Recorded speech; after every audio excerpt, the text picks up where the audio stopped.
बच्चों हम लोग यूनिट नंबर 11 अल्कोहल, फिनॉल और ईथर के अभ्यास प्रश्न सॉल्व कर रहे थे और हम लोग 21 प्रश्नों पर चर्चा कर चुके थे और आज हम आगे के प्रश्नों पर चर्चा करेंगे। तो देखिए ध्यान दीजिएगा, प्रश्न नंबर 22 क्या है। देखिए प्रश्न 22, कारण बताइए कि मेथोक्सीमेथेन की तुलना में एथेनॉल का क्वथनांक उच्च क्यों होता है। देखिए बच्चों ध्यान दीजिएगा, ये मैंने आपको बहुत अच्छे से समझाया हुआ भी है।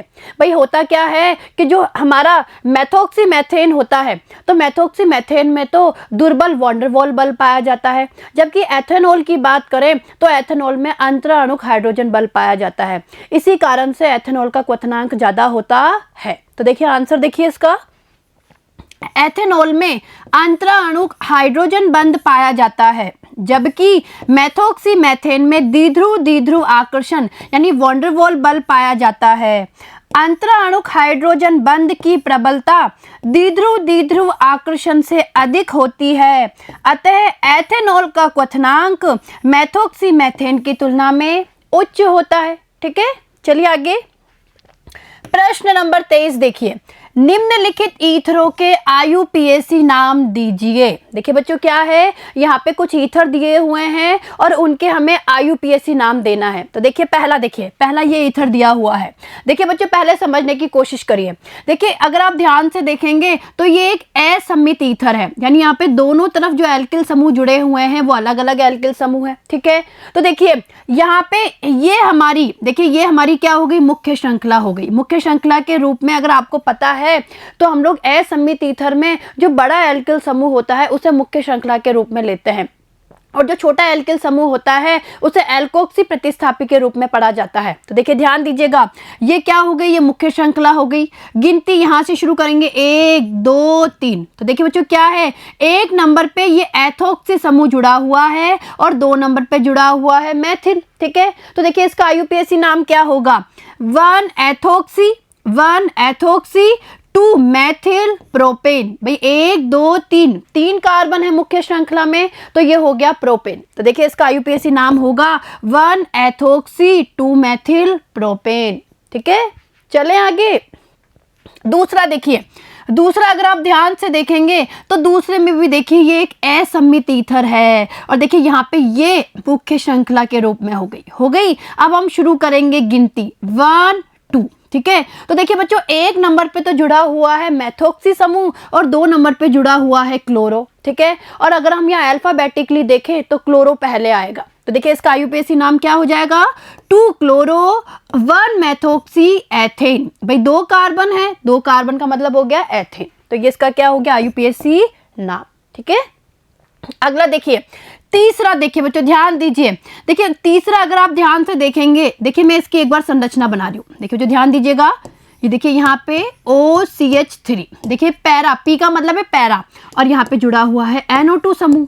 तो देखिए बच्चों आप लोगों को पता है कि इस पूरे समूह को हम बोलते हैं एनिसोल। क्या बोलते हैं, एनिसोल। ठीक है, अब हम गिनती शुरू करेंगे। लीजिए भाई 1 2 3 4 5 6, यानी 4 नंबर पे नाइट्रो समूह जुड़ा हुआ है। तो देखिए इसका आयुपीएसी नाम क्या हो गया, 4 नाइट्रो एनिसोल। क्या हो गया, 4 नाइट्रो एनिसोल। ठीक है, चलिए आगे देखिए चौथा। देखिए बच्चों ध्यान दीजिएगा, अगर आप चौथा ध्यान से देखेंगे तो देखिए ये हो गई हमारी लंबी श्रृंखला 1 2 3। 1 नंबर पे जुड़ा हुआ है मेथोक्सी समूह, तो ये हो गया 1 मेथोक्सी प्रोपेन। क्या हो गया, 1 मेथोक्सी प्रोपेन। ठीक है, आगे देखिए।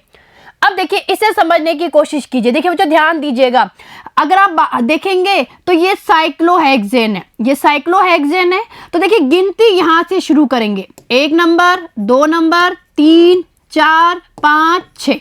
तो देखिए 1 नंबर पे जुड़ा हुआ है एथोक्सी समूह और 4 नंबर पे 2 मेथिल समूह जुड़े हुए हैं और अल्फाबेटिकली हमें पता है एथोक्सी समूह पहले आता है। तो देखिए क्या होगा आयुपीएसी नाम, 1 एथोक्सी, यानी 1 पे एथोक्सी है तो 1 एथोक्सी और 4 पे देखिए 2 बार मेथिल समूह है तो 4 डाई मेथिल। क्या हो जाएगा, 4 डाई मेथिल, और ये हो गई हमारी साइक्लोहेक्सेन। तो ये इसका क्या हो गया आयुपीएसी नाम। चलिए आगे देखिए छठा देखिए बच्चों, ध्यान दीजिएगा, छठा अगर आप ध्यान से देखेंगे तो देखिए बेंजीन है और बेंजीन से जुड़ा हुआ है ये कोई एथोक्सी समूह, तो देखिए इसका नाम हो जाएगा एथोक्सी बेंजीन। क्या हो जाएगा?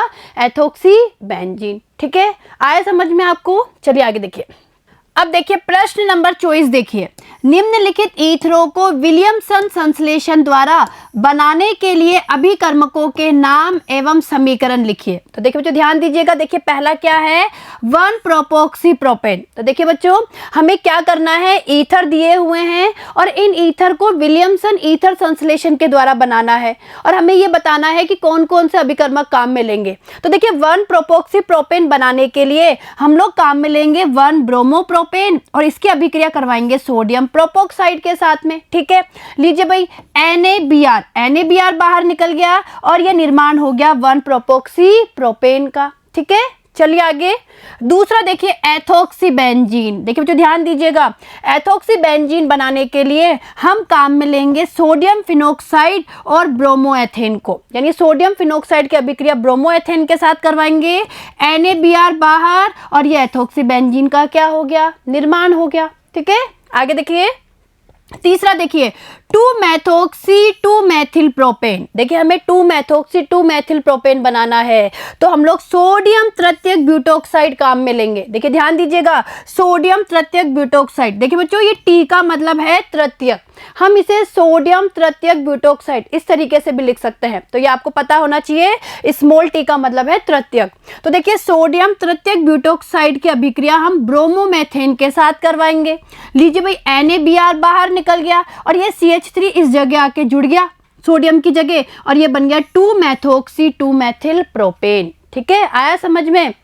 और देखिए बच्चों यहाँ पे एक चीज ध्यान देने वाली बात है कि अगर हम लोग यहाँ पे प्राथमिक एल्किल हैलाइड की जगह अगर तृतीयक एल्किल हैलाइड काम में लेते हैं तो यहाँ पे ईथर का निर्माण नहीं होता है, एल्कीन का निर्माण होता है और ये अभिक्रियाएं हम लोग पढ़ के आए हुए हैं। ठीक है, चलिए आगे देखिए। चौथा देखिए 1-मेथोक्सी एथेन। देखिए बच्चों 1-मेथोक्सी एथेन बनाना है तो हम ब्रोमोमेथेन की अभिक्रिया सोडियम एथोक्साइड के साथ करवाएंगे। ये NaBr बाहर और 1-मेथोक्सी एथेन का क्या हो गया? निर्माण और ये NaBr। ठीक है, आया समझ में? चलिए आगे देखिए। प्रश्न नंबर 25 देखिए, कुछ विशेष प्रकार के ईथरों को विलियमसन संश्लेषण द्वारा बनाने की सीमाओं को उदाहरणों से समझाइए। तो देखिए ध्यान दीजिए बच्चों, विलियमसन संश्लेषण देखिए यह सम्मित और असम्मित ईथरों को बनाने की एक महत्वपूर्ण प्रयोगशाला विधि है। इस विधि में एल्किल हैलाइड की सोडियम एल्कोक्साइड के साथ अभिक्रिया कराई जाती है। ये हम लोग पढ़ के आए हुए हैं सब। तो देखिए एल्किल हैलाइड की अभिक्रिया सोडियम एल्कोक्साइड के साथ करवा रहे हैं, ईथर बन गया और ये NaX बन गया। ठीक है, आगे देखिए। प्रतिस्थापित यानी द्वितीयक अथवा तृतीयक एल्किल समूह युक्त ईथर भी इस विधि द्वारा बनाई जा सकती है। प्राथमिक एल्किल हैलाइड पर एल्कोक्साइड आयन का SN2 आक्रमण होता है। तो देखो जो ध्यान दीजिएगा, अगर हम प्राथमिक एल्किल हैलाइड की बात करें तो एल्कोक्साइड आयन का यहाँ पे जो आक्रमण होता है, देखिए ये जो आक्रमण हो रहा है ये SN2 आक्रमण हो रहा है। ठीक है, और ये हमारे ईथर का क्या हो रहा है? निर्माण। ठीक है, आगे देखिए। तृतीयक एल्किल हैलाइड का प्रयोग किया जाए तो उत्पाद के रूप में केवल एल्कीन प्राप्त होती है। देखिए जो ध्यान दीजिएगा कि अगर यहाँ पे तृतीयक एल्किल हैलाइड काम में लेते हैं तो हमें उत्पाद क्या मिलती है? एल्कीन, एवं कोई ईथर नहीं बनती। और उदाहरण देखिए CH3ONA, इसकी अभिक्रिया हम तृतीयक एल्किल हैलाइड से करवा रहे हैं तो हमें क्या मिलेगा? 2-मेथिल प्रोपीन। तो देखिए जो ध्यान दीजिएगा, तृतीयक एल्किल हैलाइड की अभिक्रिया करवा रहे हैं हम लोग। ठीक है, हम लोग इसकी अभिक्रिया करवाएंगे तो हमें प्राप्त होगा 2-मेथिल प्रोपेन। यानी कहने का मतलब है कि यहाँ पे हमें कोई ईथर नहीं प्राप्त होगी, यहाँ पे प्राप्त होगी एल्केन। और ये मैंने आपको बहुत अच्छे से पढ़ाया हुआ है विलियमसन ईथर संश्लेषण को। ठीक है, चलिए आगे देखिए। ऐसा इसलिए होता है क्योंकि एल्कोक्साइड न केवल नाभिकरागी होते हैं अपितु प्रबल क्षारक भी होते हैं। वे एल्किल हैलाइडों के साथ विलोपन अभिक्रिया करते हैं। इस विधि से फिनोलों को भी ईथरों में परिवर्तित किया जाता है। इसमें फिनोल का उपयोग फिनोक्साइड अर्धांश के रूप में होता है। ठीक है, तो ये सारा मैंने आपको विलियमसन ईथर संश्लेषण में भी समझाया हुआ है। चलिए आगे देखिए। समझने की कोशिश करिए। ये फिनोल है, फिनोल की अभिक्रिया NaOH के साथ करवा रहे हैं। लीजिए भाई, ये बन गया फिनोक्साइड, और फिनोक्साइड की अभिक्रिया एल्किल हैलाइड से करवाने पर ये ईथर बन गया। ठीक है, चलिए आगे देखिए।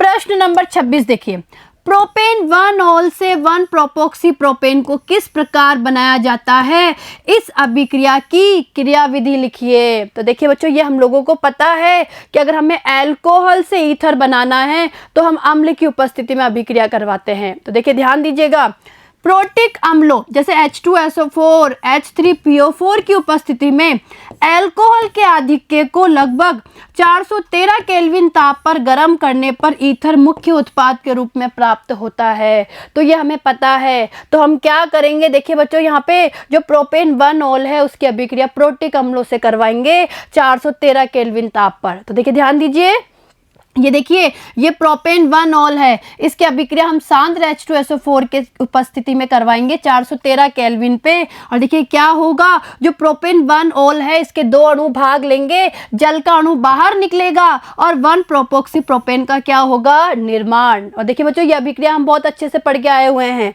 तो देखिए, ईथर बनाने की यह विधि द्विअणुक नाभिक स्नेही प्रतिस्थापन अभिक्रिया यानी SN2 है, जिसमें अल्कोहल का अणु एक प्रोटोनित अल्कोहल अणु पर आक्रमण करता है। भाई ये क्रियाविधि हम लोगों ने पढ़ी है इस प्रकार की।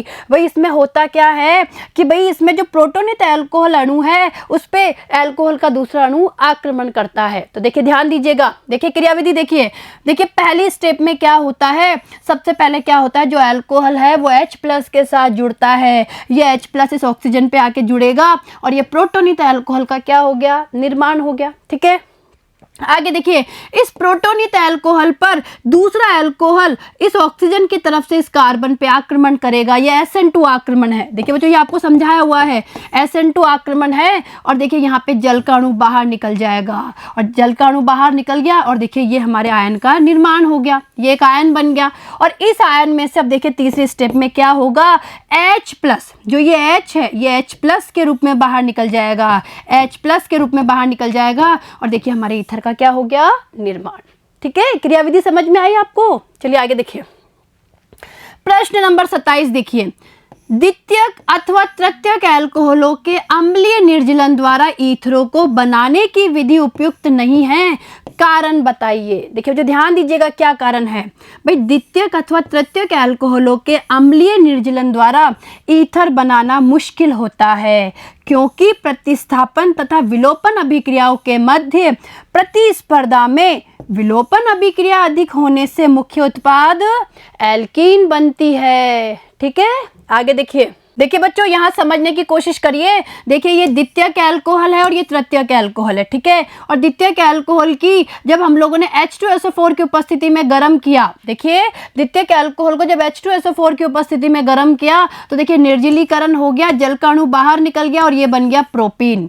और इसी तरीके से देखिए जब हम लोगों ने तृतीयक अल्कोहल को H2SO4 की उपस्थिति में गर्म किया, जल का अणु बाहर निकल गया, यानी यहाँ भी निर्जलीकरण हो गया और हमारे उत्पाद के रूप में बना है 2-मेथिल प्रोप 1-इन। ठीक है, चलिए आगे देखिए। प्रश्न नंबर 28 देखिए, हाइड्रोजन आयोडाइड की निम्नलिखित के साथ अभिक्रिया के लिए समीकरण लिखिए। तो देखिए ध्यान दीजिएगा, सबसे पहले हम बात करेंगे 1 प्रोपोक्सी प्रोपेन, यानी 1 प्रोपोक्सी प्रोपेन के साथ हम HI यानी हाइड्रोजन आयोडाइड की अभिक्रिया करवाएंगे। तो देखिए ध्यान दीजिएगा, जब HI कम मात्रा में लिया जाता है तो 1 आयोडोप्रोपेन तथा प्रोपेन 1 ऑल बनता है, जबकि HI, देखिए बच्चों, जब HI आधिक्य में लिया जाता है यानी आधिक्य में लेने पर 1 आयोडोप्रोपेन के 2 मोल बनते हैं। और ये भी मैंने आपको बहुत अच्छे से समझाया हुआ है। तो देखिए ध्यान दीजिएगा, देखिए ये क्या है, 1 प्रोपोक्सी प्रोपेन है। ठीक है, इसकी अभिक्रिया HI के साथ करवा रहे हैं कम मात्रा में। जब हम लोगों ने HI की कम मात्रा ली तो देखिए क्या होगा, एक तो बनेगा 1 आयोडोप्रोपेन और एक बनेगा प्रोपेन 1 ऑल। ठीक है, और देखिए फिर क्या होगा, अगर इसकी अभिक्रिया 1 प्रोपोक्सी प्रोपेन की अभिक्रिया HI के आधिक्य में करवाई जाती है तो देखिए क्या होगा, हमें प्राप्त होगा 1 आयोडोप्रोपेन। क्या बनेगा, 1 आयोडोप्रोपेन और जल का अणु बनेगा। ठीक है, आगे देखिए।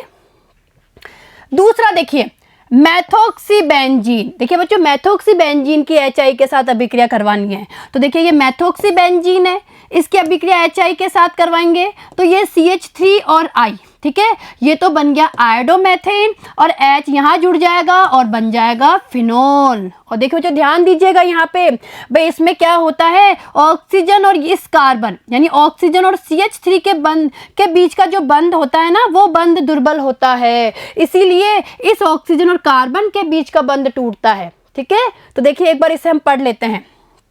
इसमें ऑक्सीजन और CH3 बंध यानी ऑक्सीजन और CH3 के बीच का जो बंध है वो ऑक्सीजन और C6H5 यानी ऑक्सीजन और जो ये वलय है इसके बीच के बंध से क्या है, दुर्बल है। तो देखिए बच्चों, इसके और इस कार्बन के बीच का बंध दुर्बल होता है, इसलिए ये बंध टूटता है, अतः फिनोल बनता है, ना कि मैथेनॉल। इसीलिए देखिए इस अभिक्रिया में फिनोल का निर्माण होता है, मैथेनॉल का निर्माण नहीं होता, क्योंकि ये बंध टूटता है, यहां से बंध टूटता है।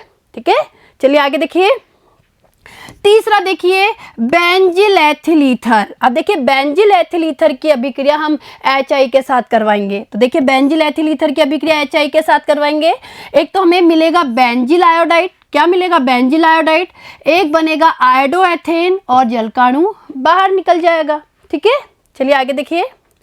अब प्रश्न नंबर 29 देखिए, एरिल एल्किल ईथरों में निम्न तथ्यों की व्याख्या कीजिए। तो देखिए बच्चों, पहला क्या है, एल्कोक्सी समूह बेंजीन वलय को इलेक्ट्रॉन रागी प्रतिस्थापन के प्रति सक्रिय करता है। ठीक है, दूसरा ये है, यह प्रवेश करने वाले प्रतिस्थापियों को बेंजीन वलय की ऑर्थो एवं पैरा स्थितियों की ओर निर्दिष्ट करता है। तो देखिए बच्चों, हमें इन तथ्यों की व्याख्या करनी है। तो देखिए पहले का देखिए, एरिल एल्किल ईथरों में एल्कोक्सी समूह बेंजीन वलय को इलेक्ट्रॉन स्नेही प्रतिस्थापन के प्रति सक्रिय करता है, क्योंकि फिनोल के समान ईथर के ऑक्सीजन का एकांकी इलेक्ट्रॉन युग्म भी बेंजीन वलय के साथ अनुनाद करता है। देखिए बच्चों, क्या है ये, मैंने आपको समझाया हुआ भी है कि भाई जो एल्कोक्सी समूह होता है, देखिए ये जो एल्कोक्सी समूह होता है, तो ये एल्कोक्सी समूह भी क्या है, जो बेंजीन वलय के साथ अनुनाद में भाग लेता है। कहने का मतलब है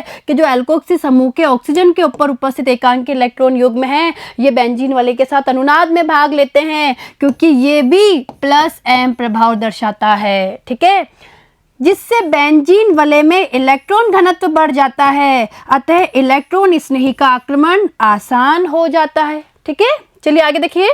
दूसरा देखिए, अनुनाद के कारण यानी +M प्रभाव के कारण ऑर्थो तथा पैरा स्थिति पर इलेक्ट्रॉन घनत्व बढ़ जाता है, अतः आने वाला इलेक्ट्रॉन रागी ऑर्थो तथा पैरा स्थिति पर आक्रमण करता है। ठीक है, समझ में आया। अब हम क्या करेंगे, अनुनादी संरचनाएं बना के समझाएंगे इसे। तो देखिए बच्चों, इसे निम्न अनुनादी संरचनाओं द्वारा समझ सकते हैं। तो देखिए बच्चों, ये अनुनादी संरचनाएं मैंने आपको बहुत अच्छे से समझाई हुई है। ठीक है, तो ये अनुनादी संरचनाएं आपको अच्छे से समझ में आई होगी। देखिए यहाँ पे क्या है, ये जो एल्कोक्सी समूह है, एल्कोक्सी समूह के जो ये ऑक्सीजन के लोन पेयर ऑफ इलेक्ट्रॉन हैं, वो क्या करते हैं, अनुनाद में भाग लेते हैं बेंजीन वलय के साथ में।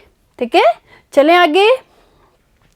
प्रश्न नंबर 30 देखिए, मैथोक्सीमेथेन की HI के साथ अभिक्रिया की क्रियाविधि लिखिए। देखिए जो ध्यान दीजिएगा, मैथोक्सीमेथेन की HI के साथ अभिक्रिया SN2 क्रियाविधि द्वारा होती है। देखिए बच्चों, यह अभिक्रिया मैंने आपको बहुत अच्छे से समझाई हुई है, और एक बार यहाँ भी समझ लीजिए। देखिए पहले पद में क्या होता है, देखिए मैथोक्सीमेथेन जब HI के साथ अभिक्रिया करता है तो ये जो हाइड्रोजन है ये इस ऑक्सीजन पे आके जुड़ जाता है। लीजिए भाई, ऑक्सीजन पे प्लस आ गया और ये I- बाहर निकल गया। ठीक है, चलिए आगे देखिए। पद 2 में क्या होता है, देखिए पद 2 में जो ये आयोडाइड है, ये जो आयोडाइड आयन है, ये क्या करता है, इस कार्बन पे आक्रमण करता है, और ये SN2 क्रियाविधि द्वारा संपन्न होती है। और देखिए ये एक सक्रियत संकर का निर्माण हो गया सक्रियत संकर का। और देखिए यहाँ पे क्या होता है, यहाँ से बंध टूट जाता है, और ये हमारे देखिए मैथेनॉल का और ये मैथिल आयोडाइड का क्या होता है, निर्माण होता है। ठीक है, अब देखिए जब HI आधिक्य में होता है, देखिए बच्चों समझने की कोशिश करना कि जब HI आधिक्य में होता है तो मैथेनॉल पुनः HI से क्रिया करके मेथिल आयोडाइड बनाता है। तो देखिए इसकी अभिक्रिया देखिए कि अगर HI आधिक्य में है तो पद 3 देखिए क्या होता है, मेथनॉल HI के साथ अभिक्रिया करेगा, ये H इस ऑक्सीजन से आके जुड़ जाएगा, ठीक है, ऑक्सीजन पे प्लस आ गया, ये आयोडाइड आयन बाहर निकल गया। अब ये आयोडाइड आयन देखिए इस कार्बन पे बैक साइड अटैक करता है और ये जल का अणु बाहर निकल जाता है। तो मेथिल आयोडाइड का क्या हो जाता है, निर्माण। तो ये क्रियाविधि आपको समझ में आई। चलें आगे। प्रश्न नंबर 31 देखिए, निम्नलिखित अभिक्रियाओं के लिए समीकरण लिखिए। देखिए बच्चों ध्यान दीजिएगा, पहली अभिक्रिया क्या है, फ्रिडल क्राफ्ट अभिक्रिया यानी एनीसोल का एल्किलन, इसे हम लोग एल्किलीकरण भी कह सकते हैं। तो देखिए यहाँ AlCl3 लुईस अम्ल की भांति कार्य करता है। तो देखिए बच्चों हम लोग फ्रिडल क्राफ्ट अभिक्रिया बहुत अच्छे से पढ़ के आए हुए हैं। तो देखिए जब एनीसोल की अभिक्रिया हम लोग करवा रहे हैं किससे, मेथिल क्लोराइड के साथ में, ये मेथिल क्लोराइड है, किसकी उपस्थिति में, CH2 विलायक की उपस्थिति में और निर्जल AlCl3 की उपस्थिति में। तो देखिए क्या होता है यहाँ पे, देखिए एक बार तो मेथिल समूह ऑर्थो पे जुड़ जाता है और एक बार मेथिल समूह पैरा पोजीशन पे जुड़ जाता है। और देखिए ये बन गया 2 मेथोक्सीटोलुइन, ये बन गया 4 मेथोक्सीटोलुइन, ये अल्प उत्पाद होता है और ये मुख्य उत्पाद। ठीक है, चलिए आगे। दूसरी अभिक्रिया देखिए एनीसोल का नाइट्रोकरण। देखिए बच्चों ये भी हम लोगों ने पढ़ा हुआ है भाई, सांद्र H2SO4 तथा सांद्र HNO3 के मिश्रण, जिसे नाइट्रिक कारक मिश्रण कहते हैं, उससे एनीसोल का नाइट्रोकरण कराने पर ऑर्थो तथा पैरा नाइट्रो एनीसोल का मिश्रण बनता है। तो देखिए ये एनीसोल है, ठीक है, एनीसोल की अभिक्रिया हम नाइट्रिक कारक मिश्रण के साथ करवा रहे हैं। तो एक बार तो नाइट्रो समूह ऑर्थो पे जुड़ गया और एक बार पैरा पे, ये बन गया 2 नाइट्रो एनीसोल, ये बन गया 4 नाइट्रो एनीसोल, ये अल्प उत्पाद और ये मुख्य उत्पाद। ठीक है, चलिए आगे देखिए। तीसरा देखिए एथेनोइक अम्ल माध्यम में एनीसोल का ब्रोमिनन। देखिए बच्चों ध्यान दीजिएगा, जो एथेनोइक अम्ल माध्यम है उसमें एनीसोल के ब्रोमिनीकरण की हम लोग बात कर रहे हैं। तो देखिए जब एनीसोल की अभिक्रिया एथेनोइक अम्ल में ब्रोमीन के साथ करवाई जाती है, ब्रोमिनीकरण हो जाता है, एक बार तो ब्रोमो समूह पैरा पे जुड़ जाता है और एक बार ऑर्थो पे, ये बन गया ऑर्थो ब्रोमो एनीसोल, ये बन गया पैरा ब्रोमो एनीसोल, ये मुख्य उत्पाद होता है और ये अल्प उत्पाद होता है। ठीक है, आगे देखिए। चौथा देखिए एनीसोल का फ्रिडल क्राफ्ट एसिटिलन। देखिए बच्चों इसे फ्रिडल क्राफ्ट एसिटिलीकरण भी कहा जाता है। तो देखिए इसमें होता क्या है, एनीसोल की अभिक्रिया एथेनॉल क्लोराइड के साथ करवाई जाती है निर्जल AlCl3 की उपस्थिति में। तो देखिए एक बार तो ऑर्थो पे अभिक्रिया होगी, यानी ऑर्थो पे इलेक्ट्रॉन स्नेह प्रतिस्थापन अभिक्रिया होगी, एक बार पैरा पे, और ये बनेगा 2 मेथोक्सी एसिटोफिनोन, ये बन गया 4 मेथोक्सी एसिटोफिनोन, ये अल्प उत्पाद और ये मुख्य उत्पाद। ठीक है, और देखिए बच्चों ये जो अभिक्रियाएं हैं, ये अभिक्रियाएं मैंने आपको बहुत अच्छे से समझा रखी है, साथ ही साथ मैंने आपको इनकी क्रियाविधि भी समझाई हुई है। ठीक है, चलिए आगे। प्रश्न नंबर 32 देखिए, उपयुक्त एल्कीनों से आप निम्नलिखित एल्कोहलों का संश्लेषण कैसे करेंगे। देखिए बच्चों ध्यान दीजिएगा, भाई यहाँ पे हमें क्या दिया हुआ है, एल्कोहल दिए हुए हैं और अब हमें ये बताना है कि इनका संश्लेषण किस प्रकार के एल्कीनों से होगा। तो देखिए ध्यान दीजिएगा, देखिए बच्चों सबसे पहले हमें इसकी बात कर रहे हैं, इस एल्कोहल की बात कर रहे हैं। अब देखिए ये हमें कैसे पता लगेगा कि ये किस एल्कीन से बनेगा, तो हम क्या करेंगे, इसका निर्जलीकरण करेंगे। देखिए बच्चों समझने की कोशिश करना, ये ट्रिक बता रही हूँ मैं आपको। भाई जब इसका निर्जलीकरण करेंगे, देखिए यहां समझिए, देखिए बच्चों जब इसका हम निर्जलीकरण करेंगे, देखिए इसका हम निर्जलीकरण करेंगे, निर्जलीकरण का मतलब है जल का अणु बाहर निकलना। तो देखिए हमें ये यौगिक प्राप्त होगा, हमें ये यौगिक प्राप्त होगा, ठीक है, इसके निर्जलीकरण से, और साथ ही साथ एक ये वाला यौगिक भी प्राप्त होगा। देखिए भाई आप लोग ध्यान से देखिए, अगर इसका निर्जलीकरण करेंगे तो एक बार इस कार्बन से OH और इससे H गया तो इन दोनों के बीच में डबल बॉन्ड आ गया, और एक बार इस कार्बन से OH और इस कार्बन से H गया तो यहाँ डबल बॉन्ड आ गया। ठीक है, तो इनमें से हम किसी भी एल्कीन को काम में लेकर इस एल्कोहल का निर्माण कर सकते हैं। तो देखिए हम तब इस एल्कीन की बात करते हैं। देखिए इस एल्कीन का नाम क्या है, 1 2 3 4 5 6, इसका नाम है देखिए बच्चों 1 मेथिल, देखिए ध्यान दीजिएगा 1 मेथिल साइक्लोहेक्स, देखिए ध्यान दीजिएगा 1 मेथिल साइक्लोहेक्स 1 ईन। ठीक है, तो हम इसकी बात करेंगे। और देखिए जब हम इसको काम में लेंगे, देखिए जब इस एल्कीन को काम में लेंगे, भैया यही तो एल्कीन है, इस एल्कीन का नाम क्या है, 1 मेथिल साइक्लोहेक्स 1 इन। ठीक है, या हम इसे ऐसे भी बोल सकते हैं मेथिल साइक्लोहेक्सिन, इसे मेथिल साइक्लोहेक्सिन भी बोल सकते हैं। तो देखिए इस मेथिल साइक्लोहेक्सिन की जब अम्ल की उपस्थिति में जल से अभिक्रिया करवाएंगे तो हमें यह अल्कोहल प्राप्त होगी। ठीक है, कितना आसान है।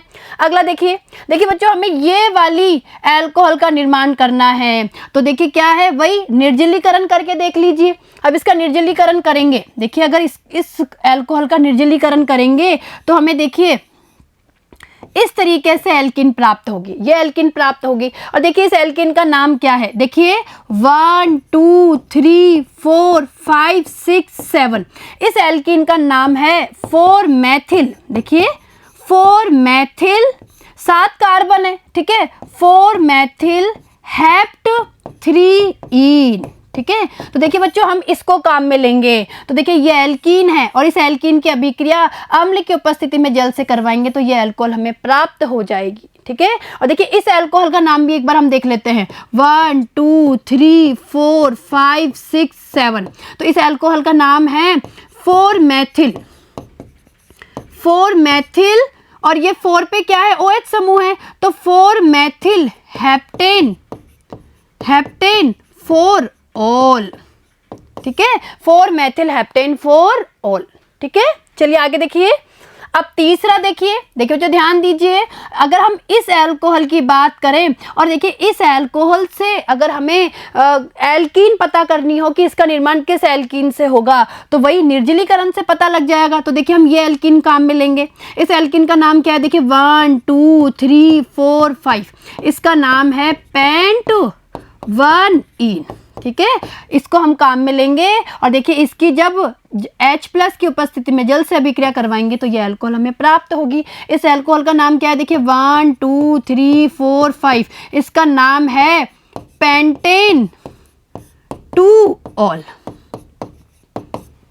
आया समझ में? चलिए आगे देखिए। अब देखिए चौथा, देखिए बच्चों ध्यान दीजिए, अगर हमें इस अल्कोहल को बनाना है तो देखिए हम इस एल्कीन को काम में लेंगे। भाई ये हमें निर्जलीकरण से पता लग जाता है एल्कीन के बारे में, तो हम ये देखिए इस एल्कीन को काम में लेंगे और इस एल्कीन का नाम देख लीजिए 1 2 3 4, यानी 2, देखिए 2 पे साइक्लोहेक्सिल समूह है तो 2 साइक्लोहेक्सिल, 2 साइक्लोहेक्सिल ब्यूट 2 इन। ठीक है, तो हम इसे काम में लेंगे और इस एल्कीन की जब अम्ल की उपस्थिति में जल से अभिक्रिया करवाएंगे हमें यह अल्कोहल प्राप्त होगा।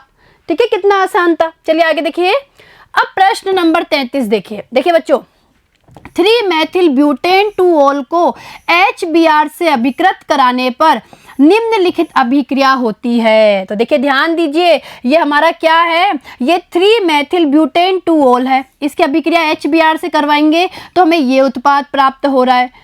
इस अभिक्रिया की क्रियाविधि दीजिए, हमें इस अभिक्रिया की क्रियाविधि देनी है। और देखिए ध्यान दीजिए, हमें संकेत दिया हुआ है कि चरण सेकंड में, यानी जो दूसरा स्टेप है उसमें प्राप्त द्वितीयक कार्बोकेटायन हाइड्राइड आयन विचलन के कारण पुनर्विन्यासित होकर स्थायी तृतीयक कार्बोकेटायन बनाते हैं। तो देखिए बच्चों हमें इस संकेत को ध्यान में रखना है। तो देखिए ध्यान दीजिए, हम 3 मेथिल ब्यूटेन 2 ऑल की इस उत्पाद को बनाने की जो क्रियाविधि है, ठीक है, उसके बारे में बात करेंगे, यानी इसकी अभिक्रिया HBr से करवाने पर यह उत्पाद कैसे बनता है। तो देखिए ध्यान दीजिए, देखिए इस अभिक्रिया की क्रियाविधि निम्न है। ठीक है, तो देखिए बच्चों सबसे पहले हम क्या करेंगे, ये जो हमें दिया हुआ है, ये जो अल्कोहल हमें दिया हुआ है इसकी अभिक्रिया HBr से करवाएंगे। सबसे पहले प्रोटोनीकरण होगा, ये H, देखिए ये H इस ऑक्सीजन से आके जुड़ जाएगा H+ के रूप में। तो देखिए क्या होगा, ये Br- तो अलग हो गया और जैसे ही इस ऑक्सीजन पे H आके जुड़ा, इस पे क्या आ गया, प्लस आ गया प्लस। ये पहला स्टेप हो गया। दूसरे स्टेप में क्या होता है, देखिए बच्चों ध्यान दीजिएगा, यहां से ये जल का अणु इस बंध के इलेक्ट्रॉनों को लेके निकल जाता है, यानी जल का अणु निकल जाता है और इस कार्बन पे प्लस आ जाता है, यानी ये क्या बन गया, कार्बोकेटायन बन गया, कार्बोकेटायन बन गया। अब देखिए ये कैसा कार्बोकेटायन है, द्वितीयक कार्बोकेटायन है। देखिए बच्चों मैं आपको समझा रही हूँ, इसे समझने की कोशिश करिए। ये क्या है, ये द्वितीयक कार्बोकैटायन है। ठीक है, अब देखिए इस द्वितीयक कार्बोकैटायन में क्या होगा, हाइड्राइड का शिफ्टिंग होगी। ठीक है, जिससे तृतीयक कार्बोकैटायन बनेगा। तो देखिए आगे थर्ड स्टेप में क्या होता है, द्वितीयक कार्बोकैटायन में देखिए 1,2 हाइड्राइड विचलन होता है। कहने का मतलब है कि यहाँ से ये जो हाइड्रोजन है ये हाइड्राइड के रूप में यहाँ इस कार्बन पे आके जुड़ जाता है और अब इस कार्बन पे प्लस आ जाता है। तो देखिए इस तरीके से तृतीयक कार्बोकैटायन का निर्माण होता है और इसे क्या कहते हैं, 1,2 हाइड्राइड विचलन। यानी ये एक पुनर्विन्यास होता है जिसमें क्या होता है 1,2, यानी यहाँ से जो हाइड्राइड है वो इस कार्बन पे आ जाता है और 2 डिग्री कार्बोकैटायन 3 डिग्री कार्बोकैटायन में बदल जाता है, जो अधिक स्थायी होता है। ठीक है, और अब देखिए फोर्थ स्टेप में क्या होता है, जो ये 3 डिग्री कार्बोकैटायन है तो 3 डिग्री कार्बोकैटायन में जो इस कार्बन जिस पे प्लस आवेश है उस पे ये Br माइनस आके क्या होता है, जुड़ जाता है और ये देखिए ये हमारे उत्पाद का क्या हो जाता है, निर्माण। तो देखिए ये क्रियाविधि आपको समझ में आई होगी और इस क्रियाविधि में क्या होता है, 1,2 हाइड्राइड विचलन होता है जिससे 2 डिग्री कार्बोकैटायन से 3 डिग्री कार्बोकैटायन का निर्माण होता है। ठीक है, तो देखिए बच्चों आज हम लोगों ने इस यूनिट के सभी अभ्यास प्रश्न सॉल्व कर लिए हैं और ये प्रश्न उत्तर आपको बहुत अच्छे से समझ में आए होंगे। तो देखिए बच्चों इस चैप्टर को बहुत ध्यान से पढ़िए और जो ये अभ्यास प्रश्न है इनकी आप प्रैक्टिस करिए। ठीक है, अब देखिए आगे आने वाले वीडियो में हम लोग नेक्स्ट यूनिट के बारे में अध्ययन करेंगे। ठीक है, धन्यवाद।